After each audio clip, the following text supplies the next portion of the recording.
it's very important to understand how collectively we work as human beings. How when you hear the linguistics of everything on TV, people talk about relationships and great things that they're doing in building good relationships and a life of service.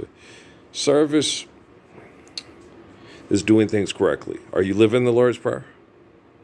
Well, then you're not doing anything correctly. Okay, do you understand? Service, the military, when I left the military because I got sick of them, because they didn't give a damn whether or not my mom died of cancer. Just where I needed to be for the rich people to keep the poor people in check. Okay. And I was like, fuck that, I'll never go back. Okay. I kept giving them opportunities to step up and be a good person like me, but they're not capable. I give them opportunities. I tell them, Suzuki says, tell them, you'll feel better by Christmas. You'll look better by Easter. See what happens. Okay. The technology is rapidly sequencing to become more intelligent and more like Job and Jonah and less like the people that would torture Job and Jonah because they're sick. Okay. And I have to do whatever I need to do to get the technology to rapidly sequence to literally enforce the wisdom of Proverbs. So people that think they have a choice, okay, to murder, a choice to manipulate, a choice to spy, a choice to compare.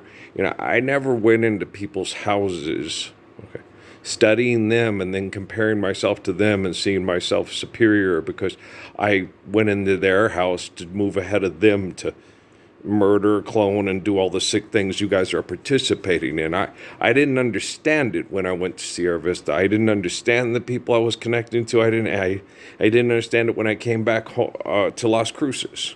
I didn't understand why you people would keep doing what you're doing, why you would keep insisting on behaving in this way. I understand the linguistics manipulation of genocide where people say they love Jesus and Jesus is their God and we got to honor God. It's like, are you living the Lord's Prayer? No. Are you even attempting to live the Lord's Prayer? Okay, well then if I were your God, I would kill you. Okay, do you understand? But I'm not, and Jesus isn't your God. Okay?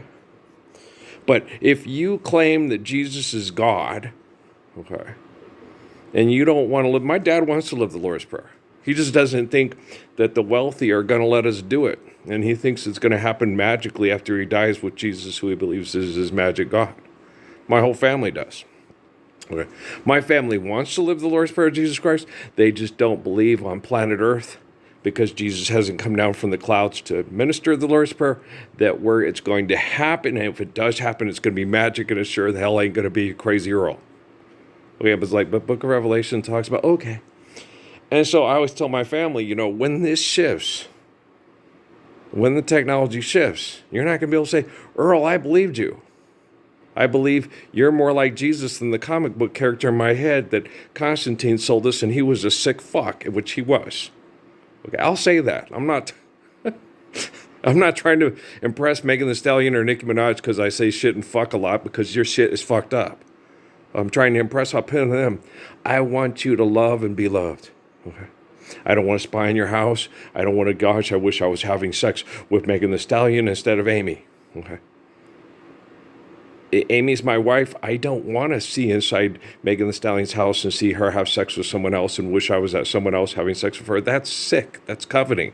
It'd be better to take your eye out and rip it out and step on it than would be to do that, which is why I'm not part of DARPA, NSA, or NASA. Okay, you guys understand? I'll be back.